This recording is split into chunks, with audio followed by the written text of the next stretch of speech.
News portal नायगिरि बयनिसिमबो सनितपुर जिल्ला दुलाराय बर' फरायसा आफादनिफ्राय खुलुमनायखौ जासिहरदों आरो जों सनितपुर जिल्ला दुलाराय बर' फरायसा आफादा थांनाय 24 डिसेम्बराव जि बेलस्रिनि दैमालुआव जि मोनसे जाथाय जालांनाय नैबेखौ लानानै दिनै क्लियारिफिकेसन होनो थाखाय जोङो प्रेस मिट खालामदों। नाथाय जोङो गोनांथि गैया सानदोंमोन सनितपुर जिल्ला दुलाराय बर' फरायसा आफाद हिसाबै, मानो होनबा बे मोनसे जाब्रबथाय जानाय बा जाथाय जानाया एसेबां गिदिर मोनसे जाथाय जों बेखौ सानना लायाखैमोन। खोनानाय बायदिब्ला बिनायजाब होननाय एक्स एनडिबिनि जाय बिथाङा बनसु दानो होनानै हग्राजुलिनिफ्राय लानानै नर्थ दिकेजुलि बा ओरै बेलस्रि साइडखै सोरबा गावनि सिनाखि बिथांमोननियाव आलासि जानो फैनाय सुलादै बनसु दानायनि मोनसे खैसल नैबेखौ बिथाङा खालामबाय थादोंमोन, जायखौ 24 डिसेम्बर खालि बेलस्रिनि दैमालुनि साखाथि थानाय माखासे रायजोफोरा जों सनितपुर जिल्ला दुलाराय बर' फरायसा आफादनिसिम फोरमायहरदोंमोन आरो बिथांमोन रायजोफोरा खावलायदोंमोन बेयाव सनितपुर जिल्लायाव बनसुखौ जायगा होनाय जानाय नङा बा बनसु दानो होनाय जानाय नङा। दा बेखौ लानानै रायजोफोरा गोबां होंगो दोंगो जादोंमोन बै गामियाव, जेराव जोङो सनितपुर जिल्ला दुलाराय बर' फरायसा आफादनिफ्राय बेबायदि दावराव दावसिखौ जों लुबैयाखै हिसाबै बा रायजोफोरनि खावलायनायखौ जोङो सनमान होनानै आरो बिटिआर एकर्डनि जि मोनसे बिटिआर एक्सटेनसन सिमा बारायनाय नैबेखौ थाबैनो मावफुंनांगौनि थाखाय बेबायदि दावराव दावसिखौ जों लुबैयाखै। बे हिसाबै जों सनितपुर जिल्ला दुलाराय बर' फरायसा आफादा बे मोनसे जि जाथाय जानाय दावराव दावसि जानाय बे दैमालु बेलस्रि आनसलिकनि सिङाव थानाय बे दैमालुआव जि मोनसे जाथाय जानाय नैबेयाव थांनानै जोङो जि बिनायजाब बिथाङा बनसु दानो फैनानै जि दावराव दावसि मोनसे जाथाय खालामबाय, नैबे जाथायखौ जोङो जेन दावराव दावसि गिदिर जाया नैबेखौ नोजोर बोनानै जोङो पुलिस प्रशासननि मददजों जोङो नैबे दावराव दावसिखौ जोङो जेन गैया जायो बा दावराव दावसि जाया नैबेखौ नोजोर बोनानै जोङो थांनाय जादोंमोन। दा बेयाव जों एसेबां गिदिर मोनसे जाथाय सानना लायाखैमोन, जों क्लियारिफिकेसन होनांगौबो जोङो सानना लायाखैमोन। नाथाय क्लियारिफिकेसन होनांगौनि गोनांथिया नैबेसो जाबाय, जोंहा CC/BIनि आफादगिरि मानगोनां दिरेन बर' बिथाङा सनितपुर जिल्ला एबसुखौ दाय जाबसिनबाय थादों बा माखासे दख'राफोरखौ बेयाव मेनसन खालामबाय थादों, बिथांमोना बुदों मादों बेबायदि गोबां बाथ्रा। दा बेयाव जि दैमालुनि रायजोफोर बिथांमोना सुखुवाखै हिसाबै बिथांमोना मिथिनाय बायदिब्ला फंसे फंनै सोरबा रायजोफोरा बा गामिनि सेंग्रा लाइमोनफोरा आखाइ होलायनाय जादों गावनि अख्रानि थाखाय, नैबेखौ जोङो खोनानो मोननाय जादों। दा बेयाव जोंबो बेखौ सनितपुर जिल्ला दुलाराय बर' फरायसा आफादनिफ्राय क्लियार होनो लुबैयो, जोंनो बनसुखौ सनितपुर जिल्लायाव नाङा बा बनसुआ बेयाव जायगा मोननाय जानाय नङा।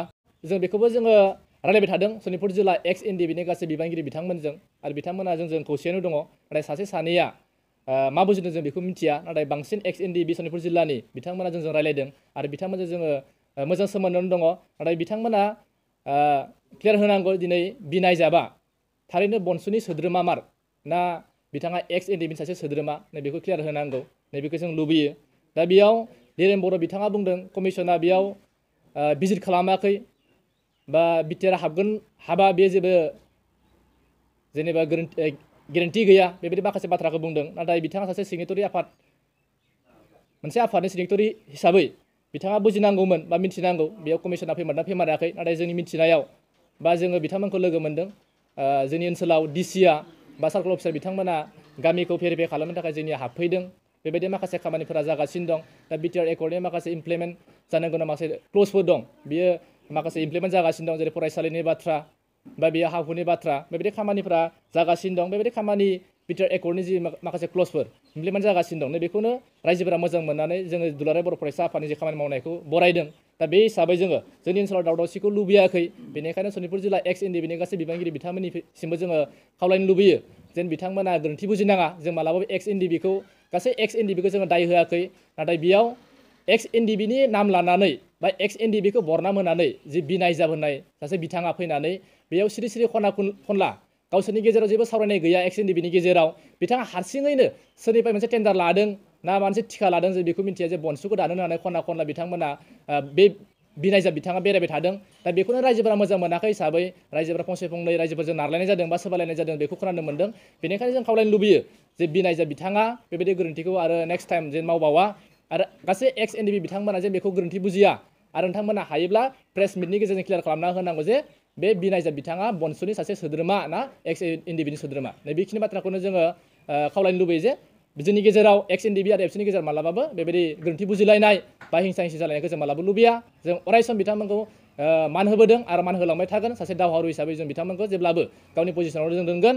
बेनिखायनो जों बे समाव सनितपुर जिल्ला दुलाराय बर' फरायसा आफादनिफ्राय सिगाङाव जों बेबायदि क्लियारिफिकेसनखौ होनो सानाखैब्लाबो जोंनि माखासे आफादखौ बा जिल्ला आफादखौ बरनाम होबाय थानायनि थाखाय जोङो दिनै बे क्लियारिफिकेसन होनो गोनां जादों।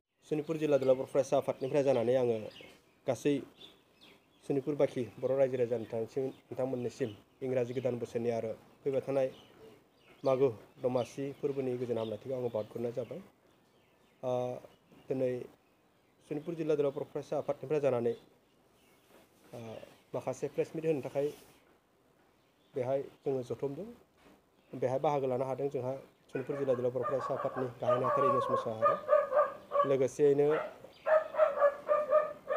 सोलोंथाइ नेहाथारि इन्जय बसुमतारी, लोगोसेयैनो लोगो आफादगिरि रुपम दैमारि, लोगोसेयैनो बाहागो लानो हादों सनितपुर जिल्लानिनो बुंथिगिरि परेश बरमहिलारि आरो बिबानगिरि बिथांमोन जोंनि माखासे दं। बे आङो मुंखौ फारियै लाथ'लासै।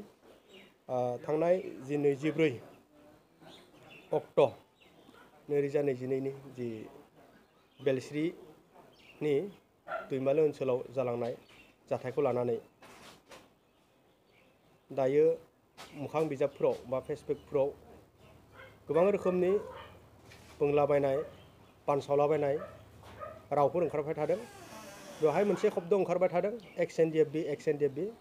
नाथाय जोङो सनितपुर जिल्ला दुलाराय बर' फरायसा आफादनिफ्राय बेखौ रायजो राजानि गेजेराव आरो जोंनि जि एक्स एनडिएफबि बिथांमोननिसिम जोङो क्लियार खालामनानै होनो ओंखारदों जि मोनसे जाथाय जालांनाय बेवहाय एक्स एनडिएफबि हिसाबै जेबो सोमोन्दो गैया आरो एक्स एनडिएफबिफोरखौ जोङो बर' माहारिनि मोनसे समनि थाखाय थैनाय थांनायनि बर' माहारिखौ रैखाथि होनायनि थाखाय बिथांमोननि जि होलांनाय अबदान जों बिथांमोनखौ अराय मान होयो आरो बिथांमोनखौ बर' हारिनि गेजेराव अराय जोंथि जानानै थागोन। जों बेखौ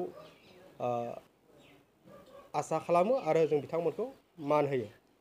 दा बाथ्राया जादों मा बेवहाय बि नायजाब बा आदिब नार्जारि बिथाङा बे दैमालु ओनसोलाव साननैसो सिगां फैनानै थाफैनानै बेवहाय मोनसे गोदान आफाद खुलिनायनि बाथ्रा बेवहाय जादोंमोन आरो बेखौ लानानैनो हालामनि रायजो राजा बिथांमोना बेलस्रि दख'रा दुलाराय बर' फरायसा आफादनि बिबानगिरि बिथांमोननो बाय टेलिफनिक फोरमायथिदोंमोन दि 24 अक्ट'आव बेवहाय गोदान मोनसे आफाद दानायनि बाथ्रा सरसा जागासिनो दङ आरो बेखौ लानानैनो रायजो राजा बिथांमोना जिहेतु सनितपुर जिल्ला ओनसोला थांनाय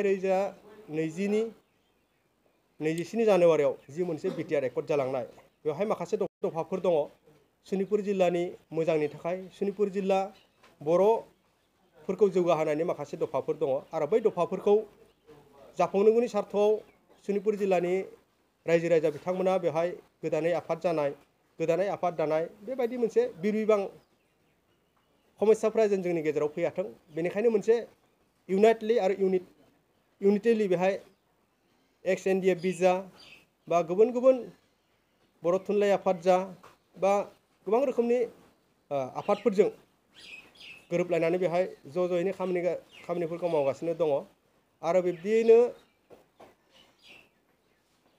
जोंनि बे ओनसोला जिहेतु 80% फरेस्ट एरियायाव बर'फोरा दङ हिसाबै बेवहाय थांनाय मासाव 1301 माने 1301 जननो हानि पाट्टा होनाय जादों। बेयो मोनसे बिटिआर एकर्डनि दफा मावफुंजादों आरो दायो जोंनि ओनसोलाव गोबां फरायसालिफोरा भेन्सार हिसाबै दङलाय बेवहाय मोनसे दायो नटिस ओंखारदों दि बै फरायसालिफोरा गमामायैनो बेयाव दंमारोना गैमारा बेनि भेरिफिकेसनफोरा जागासिनो दङ आरो बेफोरखौ लानानै सनितपुर जिल्लानि रायजो राजा बिथांमोना खुब गोजोननाय मोन्दों आरो फैबाय थानाय समाव थाबैनो जि बिटिआरआव हाबनो हानायनि मोनसे सुबिदा दङ हिसाबै बेवहाय थाबैनो हाबगोन होननानै रायजो राजा बिथांमोना खुब गोजोननाय लादों आरो बै समावनो बि नायजाब बिथाङा फैनानै मोनसे गोदान आफाद बनसु मुंनि आफादखौ बेहाय गोदानै दाफुंनायनि बाथ्रा सिन्था खालामदों।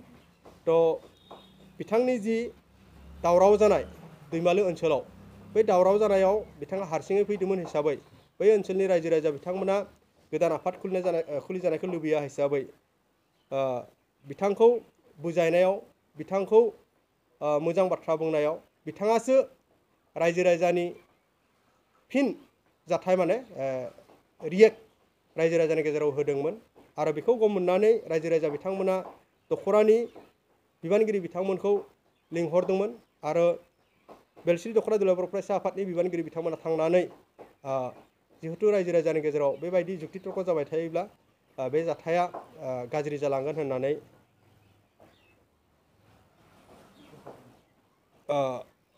बेलश्री पुलिस स्टेशननिफ्राय पुलिसफोरखौ लिंहरनानै बिथांखौ जेन प्रखाखना मोजाङैनो जेन बेनिफ्राय लाङो होननानै प्रखाखननो आखायाव होनाय जादों। बे जाथाया बिथाङा खिन्थु माखासे सुबुंफोरा बुंदों दि बेखौ बेलश्री दख'रा दुलाराय बर' फरायसा आफादनि बिबानगिरि बिथांमोना बुदों सौदों जुदों बेफोरो बयकट एकदम नंखाय बाथ्राफोरखौ बुंसावलाबायनानै जोंनि बर' माहारिनि गेजेराव थासारिखौ गाज्रि खालामनायनि मोनसे परिकल्पना बिथांमोननि गेजेराव दङ। थ' बेनिखायनो आङो बर' रायजो राजा नोंथांमोनखौ बुंगोन दे बे बुदों सौदों होननाय बाथ्राफ्रा नंखाय। जिल्लानि बिबानगिरिफोरनि मुंखौ बेहाय खायफा खायफा एक्स एनडिएफ बेनिनो सासे सानै सुबुंफोरा बेवहाय मोखां बिजाबाव फैनानै गुबुन गुबुन बाथ्राफोर बुंबाय थादों। बेफोरो गोग्गाय नंखाय। जाहाथे आङो खावलायगोन बेफोरबायदि नांबा जाबा बाथ्राफोरनिफ्राय बुंनायनिफ्राय जेन गोजानाव थायो। जोंनि बे ओनसोलाव जोंहा गोबां खामानि मावनो गोनां दङ। एक्स एनडिएफबि हिसाबैबो गोबां खामानि मावनो गोनां दङ। जिहेतु जोंनि माखासे एक्स एनडिएफबिफोरा नांगौबायदि रिहेबिलिटेसनखौ मोननो हायाखै, नांगौबायदि माखासे बिथांमोननि जि संस्थापन बेफोर जाफुङाखै। बे बिटिआर एकर्डनि गेजेरजों जाफुंनायनि मोनसे दफा दङ हिसाबै बेफोरखौसो मावनो गोनां जोंहा दङ आरो बेखौ लानानै दुलाराय बर' फरायसा आफादा मानगोनां बिटिआरनि डिपुटि चिफ गबिन्द बसुमतारी, बि फेरेंगा आरो बि अनजालु बिथांमोनजों जयैनो बिथांमोननि जि केस एनआइए नांनाय आरो मानिजाथाव रन्जन दैमारि बिथाङाबो जेलाव दङ हिसाबै बिथांमोनखौ माबायदि उदां अख्राङाव लाबोनो हागोन बेनि खामानिफोरखौ ज'यैनो एक्स एनडिएफबिफोरजों दुलाराय बर' फरायसा आफादा मावगासिनो दङ। जों बेखौसो मिथियो आरो बेसो जोंनि सोमोन्दो। खिन्थु गावस्रालायनाय सोमोन्दो खालामना माने सासे सानै सुबुङा गावनि लाबा लाबनि थाखाय बेबायदि मावनायाव बेबायदि दावराव दावसि जादों। जाहाथे आङो खावलायगोन गासैबो एक्स एनडिएफबि बिथांमोनखौबो जाहाथे बेफोर नाबां जाबां बाथ्राफोरनिफ्राय जेन गोजानाव थालायलायो, ओनसोलखौ थासारिखौ जेन गाज्रि मोनसे दिगाव जेन लांलायलाया। आङो बेखौसो सनितपुर जिल्ला दुलाराय बर' फरायसा आफादनिफ्राय जानानै बेखिनिखौसो खावलायहोगोन। सिसिबाइनि आफादगिरि जे धीरेन बर' बिथाङा दाखालि बावैसो प्रेस मिटनि गेजेरजों माखासे बाथ्रा आरो दुलाराय बर' फरायसा आफादनि सायाव बा सनितपुर जिल्ला दुलाराय बर' फरायसा आफादनि सायाव बा बेलश्री दख'रा दुलाराय बर' फरायसा आफादनि सायाव माखासे सोंथि सोंदोंमोन दि मानो बेबायदि सासे सिसिबिआइनि गाहाय नेहाथारि बिथांखौ बुनो मोननांगौ, सुनो मोननांगौ, जोनो मोननांगौ। नाथाय आङो बेखौ अलरेडि सिगाङावनो बुंथिबाय। नाथाय बेवहाय सिसिबिआइनि जि आफादगिरि धीरेन बर' बिथाङा सासे एकर्डनि सिगनेटारिस जानानै बिथाङा दिनै बेबायदि कन्ट्रभारसि रायजो राजानि गेजेराव जि नांलाय खमलायनायनि जि बाथ्राफोरखौ बुंथियालासिनो एकर्ड जाफुंनायनि सायावसो गोसो होनांगौ होननानै जोङो सनितपुर जिल्ला दुलाराय बर' फरायसा आफादनिफ्राय खावलायो।